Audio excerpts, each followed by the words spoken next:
I stayed quiet long enough to understand everything.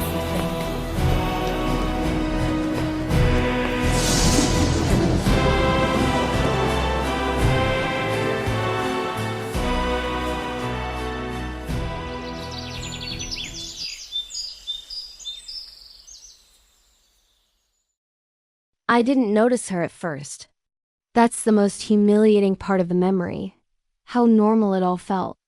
How I stood in a room full of flowers and soft music, laughing like a woman who believed in the future, while the truth was already standing 3 feet behind my shoulder. The venue was bright, all glass and white drapery, like someone had tried to trap daylight inside an expensive box. My dress wasn't even the final one yet. It was a fitted ivory sample with pinned seams and a satin ribbon tied around my waist. The kind of dress that makes you hold your breath without realizing it. I remember thinking, this is the beginning. Ethan squeezed my hand as if he could sense my nerves. He always performed tenderness well, like it was a skill he'd practiced in front of a mirror. "You look unreal," he whispered against my temple. "My wife." My stomach fluttered. The word made me blush, like a teenager. I was 31 years old, with a career, a mortgage, a carefully built life. And still, the idea of being chosen made me soft. Our photographer, Callum, moved around us with calm confidence. He was one of Ethan's recommendations. A friend from college, Ethan said, like that detail was supposed to reassure me. Callum had a clean aesthetic, bright edits, the kind of photos that made people look like their lives were curated. "Okay," Callum said, adjusting his lens. "Let's do a few natural shots. Just walk, talk, forget I'm here." Ethan grinned and guided me across the polished floor. We were doing engagement photos early because Ethan insisted. He called it marketing. He liked the idea of posting a countdown, collecting compliments, presenting our relationship like a finished product. I leaned into him and laughed on cue when he said something silly. I didn't even notice how often his eyes flicked toward his phone. The first time I saw her, she wasn't the focus.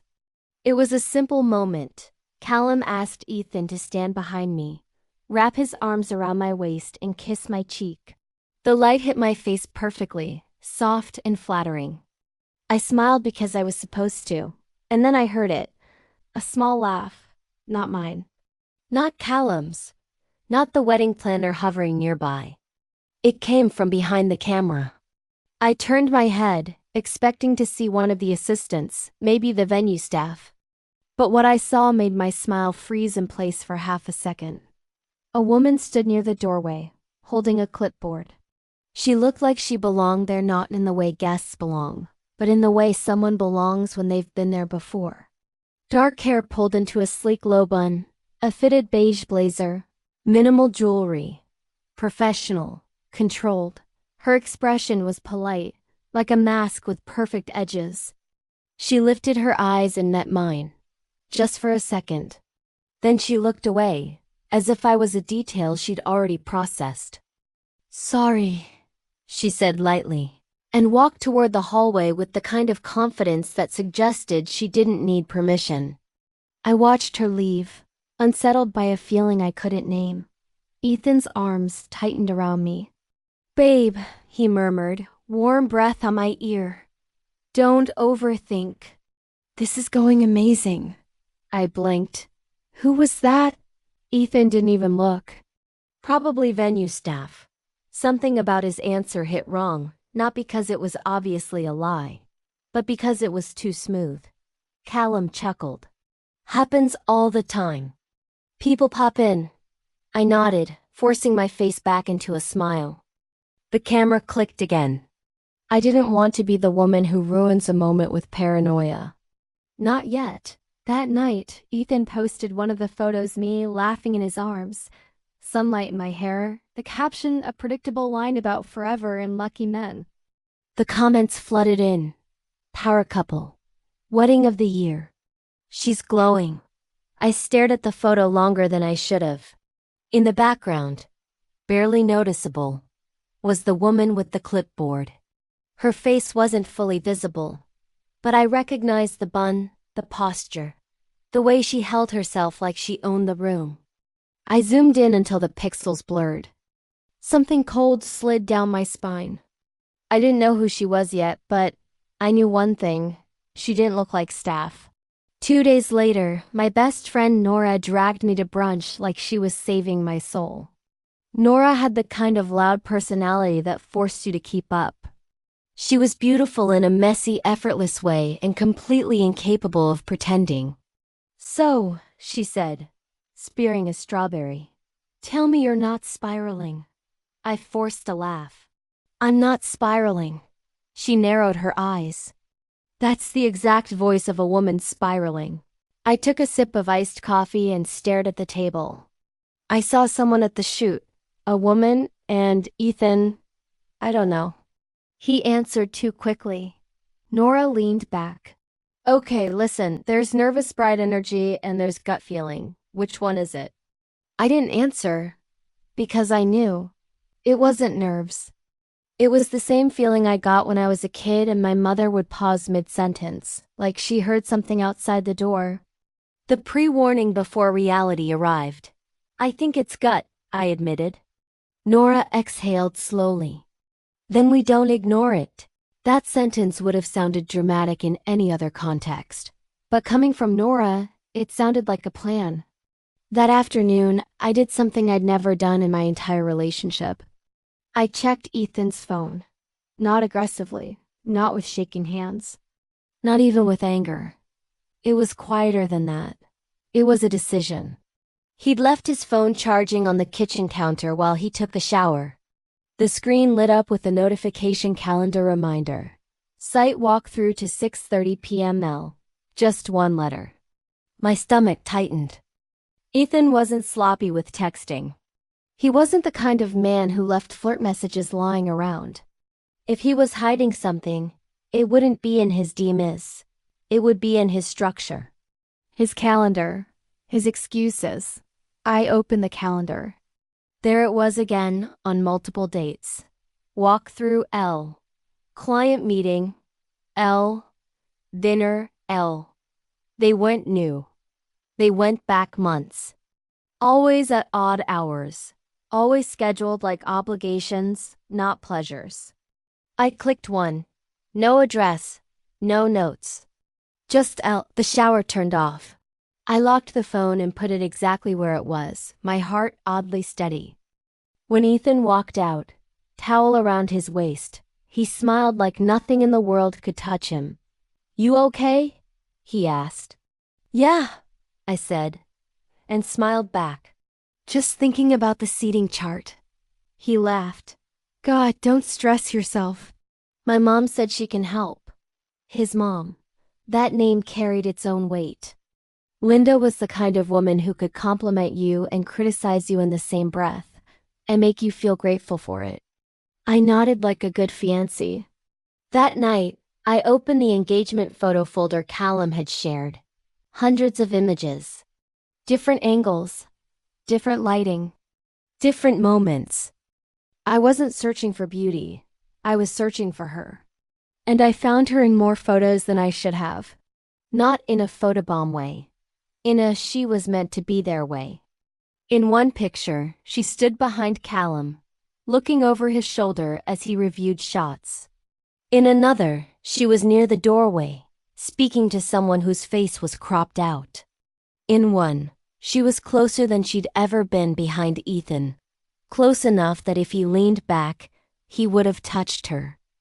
And Ethan's posture changed in the photos where she appeared. It was subtle. But after years of loving someone, you start to recognize their body language, the way you recognize your own handwriting. His shoulders relaxed. His jaw softened. His smile stopped being performative. I stared at one specific image for a long time. It wasn't meant to be delivered. It was one of those accidental shots photographers take between directions. Ethan was looking past me, not at me, at her, and his expression was familiar. It was the expression he used to give me before we got engaged. Before we got busy. Before we started turning love into planning. It wasn't lust. It was intimacy. The kind that says, "You know me." My throat burned. But I didn't cry. Something in me switched off. Because crying would have been a reaction. And I wasn't reacting anymore. I was observing. I sent Nora one photo. The accidental shot, no explanation. Just the image. She replied within 2 minutes. "Who is that?" I typed back, "I don't know. Yet." Nora called immediately. "Okay, baby, listen to me. Don't confront him." My laugh came out sharp. I wasn't going to. Good. Because men like this don't confess. They rewrite. They make you the unstable one. I went quiet. Because she described Ethan in a way I couldn't unhear. Nora continued, calmer now. "You need information. You need confirmation. And you need it without him knowing you're looking." I stared at the photo again. Her blazer, her bun, her clipboard. "She looked like she belonged," I whispered. "Then she belongs," Nora said. "Somewhere in his life." After I hung up, I opened Ethan's calendar again from my own laptop because we shared a synced planning account for the wedding. His private calendar wasn't fully hidden. He'd never thought I'd check. And there it was. A full name attached to Eel. Not just a letter. It loaded slowly, like the universe wanted to make me wait. Lila. Lila something. I couldn't see the last name without clicking. And I didn't want to leave a trace yet. But the first name alone was enough to make my hands go cold, because I remembered it. Months ago, when Ethan said a name casually while talking about a colleague, then quickly changed the subject. Lila. I sat back in my chair, staring at my reflection in the dark laptop screen. I looked normal. I looked like a woman planning a wedding, and that was the most dangerous part. Because nobody suspects the bride. Nobody suspects the smiling girl in the white dress. But I wasn't just planning a wedding anymore. I was planning a reveal. And the camera was already on our side. I didn't sleep that night. Not because I was crying. Not because I was pacing or replaying memories like a woman in denial. I was calm in a way that scared me. Calm like someone who had finally stopped guessing. The name stayed with me, Lila hovering in my mind like unfinished business. I didn't Google her. I didn't ask Ethan. I didn't even tell Nora more than she already knew. Information loses power when you rush it. So instead, I watched. Ethan didn't change his behavior immediately. That was the first thing I noticed. He didn't suddenly become distant or overly affectionate. He stayed exactly the same steady, attentive, predictable. Men always think consistency is innocence. The only difference was me. I started paying attention to details I trained myself to ignore.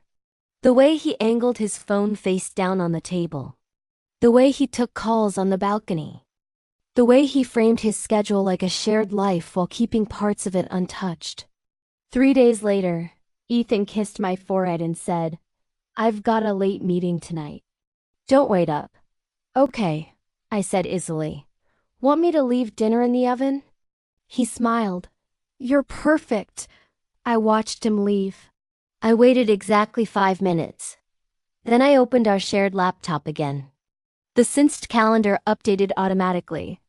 Client review, 7 p.m. L. Different wording. Same initial. I grabbed my coat. I wasn't following him in a dramatic movie scene way. I wasn't hiding behind corners or pulling my hood low. I didn't need to. I knew Ethan. He liked places that made him feel important. And I knew exactly where those places were. The restaurant was upscale without being loud about it. Neutral tones, dim lighting. The kind of place where people spoke softly so their secrets felt expensive. I didn't go inside. I stood across the street, pretending to scroll through my phone, my heart steady, my hands warm in my pockets. At 7:12, Ethan arrived. At 7:18, she did. Lila. Seeing her in motion changed something in me. She wasn't beautiful in an obvious way. She didn't need to be. Her confidence filled the gaps. She walked like someone used to being listened to, like she didn't ask for space, she assumed it. Ethan stood when he saw her. Not halfway. Fully. They hugged. Not a polite hug. Not a stiff, side-armed greeting. A full embrace. Her hand rested on his back a second too long. That was all I needed. I didn't take photos. I didn't record video. Proof wasn't the goal. Understanding was, I went home before they even sat down. When Ethan came back that night, he smelled like citrus and wine. He kissed me like nothing had happened. How was your meeting? I asked, curling up beside him on the couch. Productive, he said. Long. Must be exhausting, I murmured. He laughed softly. You have no idea. I smiled into his shoulder. He had no idea either. The next morning, I made a decision. I requested the full, unedited photo archive from Callum. I didn't frame it as suspicion. I framed it as aesthetics. I'm thinking about printing an album, I wrote. I love seeing the raw moments. Callum replied within the hour. Of course. I'll send everything. When the link arrived, I sat at the dining table with coffee and my laptop like a woman doing normal wedding prep. Except I wasn't looking at flowers or poses. I was mapping patterns. Lila appeared in nearly every major shoot moment. Not always close, but never far. She watched more than she participated. She spoke quietly with Callum. She corrected small details, the angle of my veil, the placement of Ethan's jacket. In one photo, she adjusted Ethan's cuff. Her fingers brushed his wrist. He didn't flinch. In another, Ethan leaned toward her as she spoke. His head tilted slightly, a gesture I recognized instantly. That was how he listened when something mattered. I forwarded 3 photos to Nora. Her response was immediate. She's not staff. She's directing. Exactly. 2 days later, Linda invited me to lunch. Ethan's mother always had impeccable timing. She was polished, sharp-eyed, and deeply invested in appearances. She kissed my cheek. You look radiant, dear. Wedding stress suits you. Thank you, I said sweetly. We sat. We ordered. We talked about linens and guest counts and her opinions, which she offered generously. Then she said it. So, Lila will be joining us for the final walkthrough. I didn't blink. Lila? I repeated lightly. Who's that? Linda waved her hand. Oh, Ethan didn't tell you? She's been helping him with some logistics. Very capable woman. Organized. I sipped my water. Interesting. I didn't realize we needed outside help. Linda smiled, sharp and measured. Well, sometimes men delegate better than they communicate. There it was. Confirmation, delivered casually, like it was a courtesy. I nodded. Of course. That night, I searched her. Leela Grant, she wasn't hidden. She wasn't private. She was impressive. Consultant. Event strategist. Ethan's former colleague, now independent. Her social media was curated but personal enough to reveal patterns. Trips taken at the same times Ethan had conferences. Restaurants I recognized. A photo from 6 months ago, her reflection faintly visible in a glass surface. And behind her, unmistakable, even blurred, Ethan. I didn't feel sick. I felt clear. The next few weeks became a performance. I was the perfect fiancé. I laughed at jokes. I thanked Linda for her help. I included Lila in group emails without hesitation. She responded professionally. Polite. Efficient. But when we met in person, her eyes lingered on me with curiosity. Not guilt. Assessment. She wanted to know what I knew. I gave her nothing. Instead, I prepared. I spoke to a lawyer, not dramatically, not accusingly. I asked questions framed as curiosity. What happens if assets were misrepresented before marriage? How binding are pre-wedding contracts? What if a third party is involved in decision-making? He answered calmly, methodically. Hope bloomed somewhere in my chest, not emotional hope, but structural. Ethan trusted paper, process, planning. So did I. The final straw came during the second dress fitting. Layla stood near the mirror while the tailor adjusted my waist. Ethan sat on the couch, scrolling. "You're very composed," Lila said suddenly. "Most brides are nervous." I met her eyes in the reflection. "I like clarity." She smiled. "So do I." Ethan looked up. "What are you two talking about?" "Just dresses," she said. I smiled wider. "Just details." That night, I opened a new folder on my laptop. I titled it simply, Wedding. Inside it, I placed everything. Photos, calendar screenshots, emails, contracts, timelines. I wasn't collecting evidence for a confrontation. I was building a narrative. Because when this came out, it wouldn't come out messy, it would come out clean. And everyone would understand it the same way. The wedding was 3 weeks away. And for the first time since the engagement, I felt ready. The morning of the wedding felt too beautiful to be real. Sunlight spilled through the hotel suite windows like it had been paid to show up. The city looked clean from that height, soft blue sky, calm streets, an illusion of order. My bridesmaids buzzed around me, laughing, fixing my hair, misting perfume into the air. Nora stood closest, her eyes on my face the entire time, like she was monitoring a heart rate. "You're weirdly okay," she whispered when the others stepped into the hallway. "I'm more than okay," I said softly. Nora searched my expression. "Are you sure?" I smiled. "I've never been sure." She exhaled, then nodded like she understood something unsaid. "Okay.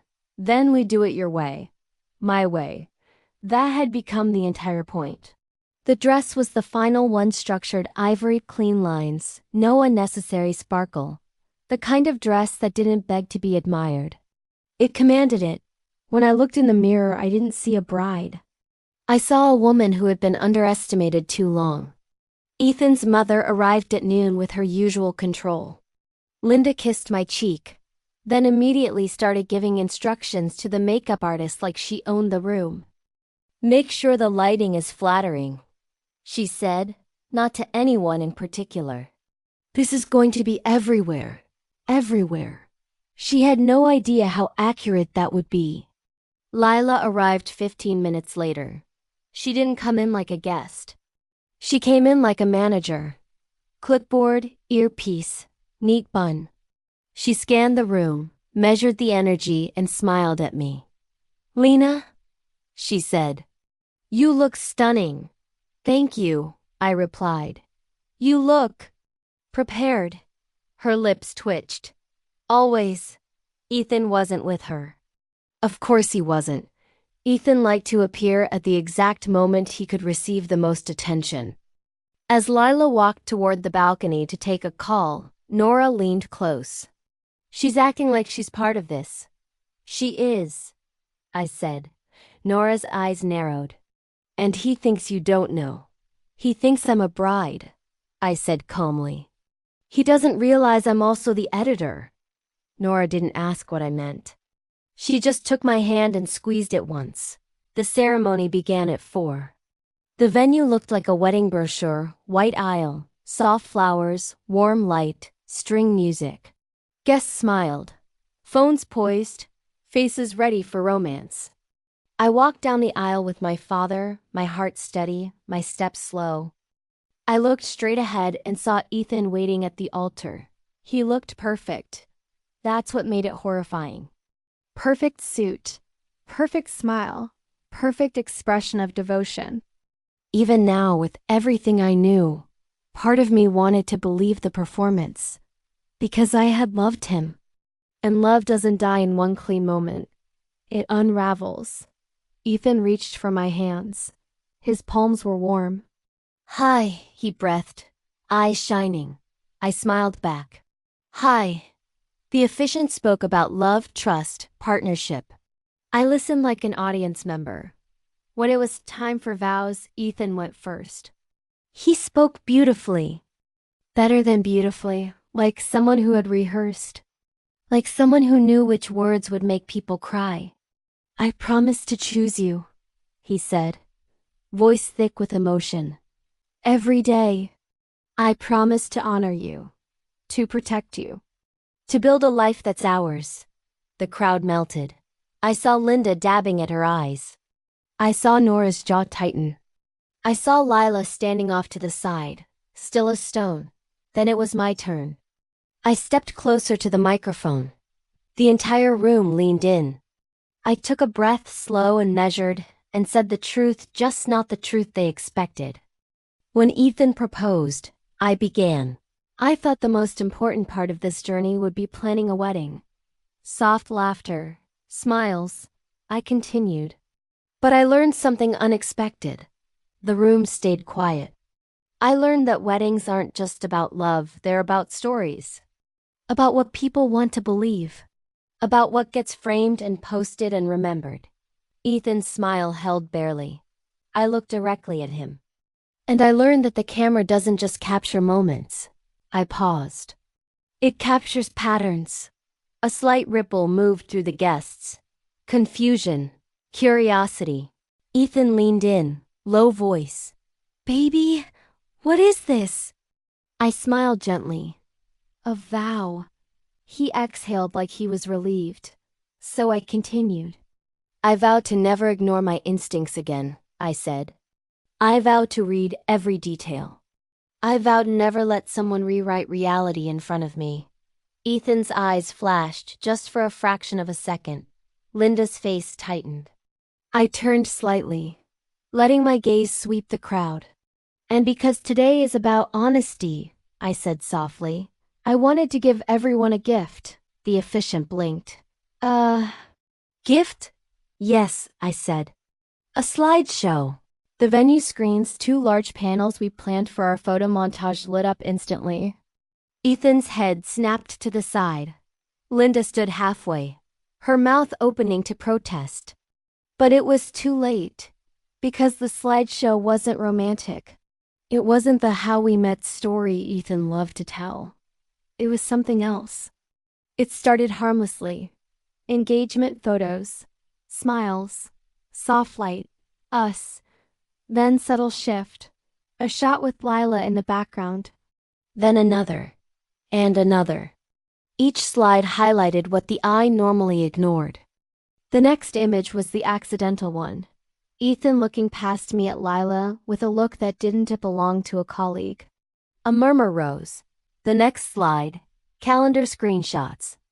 Dinner L. Walkthrough. Client review. L. Dates. Times. Patterns. I heard gasps. Sharp. Involuntary. Ethan stepped forward. "Turn that off." He tried to move. Nora moved faster. She didn't touch him. She simply stepped between him and the control booth like she was a wall. The screen changed again. Now, Lila's social media image with Ethan's blurred reflection behind her. I didn't need to say a word. The room understood. I looked at Ethan. His face was no longer perfect. The mask slipped. His jaw was tight. His eyes were hard, angry that I'd outplayed him. "How dare you?" he hissed. Too low for most people to hear. I held his gaze. "I didn't dare," I whispered. "I prepared." Linda's voice cut through the room. This is cruel. This is not appropriate." I turned my head slowly toward her. "Cruel," I repeated, as if tasting the word. Linda's eyes were sharp with fury, but also something else. Fear, because she knew. She had known for a long time. I stepped closer to the microphone again. "I'm not here to embarrass anyone," I said, voice calm, almost gentle. I am here to stop being the only person in this room who didn't get the full story. My gaze slid to Lila. She didn't look shocked. She looked disappointed. Not in herself. In him. Like he'd promised her something and failed to deliver cleanly. Ethan's voice rose now, desperate. Lena, you're misunderstanding. Don't, I said quietly. One word, and the entire room felt it. Because the only misunderstanding, I continued, is that you thought I'd confront you privately. You thought you'd talk your way out. You thought you could make me feel unstable until I apologized for noticing. My throat tightened, but my voice didn't break. So instead, I made it simple. I nodded once toward the screens. The final slide appeared. A legal document. Our prenup addendum. A clause Ethan had insisted on signing months ago because he loved control and hated risk. A clause he had not read closely, because he thought I wouldn't either. In clean black text, if any party is found to have engaged in an undisclosed romantic relationship during the engagement period, the other party retains full rights to shared deposits, planned assets, and reimbursement of wedding-related costs. Below it, receipts, numbers, dates, and a final line, filed and notarized. The room went dead silent. Ethan stared at the screen like he'd been punched. Linda's face drained. Ethan's lips parted. That's not. It is, I said. And my lawyer already has copies. I let the words land slowly, like footsteps. You wanted a wedding, I said, eyes on Ethan. You wanted a public story. I tilted my head, voice soft. So I gave you one. A sound came from the back, someone whispering, "Oh my God." Someone else said, "He really?" Ethan took a step toward me, his eyes frantic now. "We can fix this, please." I lifted a hand. Not to slap him, not to dramatize, just to stop him. "No," I said. "You can't fix what you planned." Then I turned to the officiant, who looked like he might faint. "I'm sorry," I told him kindly. "We won't be needing the rest of this." I turned back to the guests. "I hope you enjoy the food," I said. "It's already paid for." A few people laughed, stunned and uncomfortable. But Nora smiled. Because she knew that line wasn't humor. It was closure. I stepped back. Ethan reached for my arm. Nora was there instantly. "Don't," she warned him, voice quiet but lethal. Ethan's hand dropped. Linda started to speak again, but nothing came out that could compete with the silence of consequences. As I walked down the aisle alone, the guests parted without thinking, like the room itself understood who had won. Outside, the sunlight was still bright. The city was still calm. And I realized something as the doors closed behind me. I wasn't heartbroken. I wasn't embarrassed. I wasn't even angry. I was free. Nora caught up beside me, heels clicking, eyes shining with adrenaline. "You did it," she breathed. I looked straight ahead, letting the warm air hit my face. "No," I said, and smiled. "They did it." I paused, then added softly, with a steadiness that surprised even me. "I just stopped them from pretending it was love."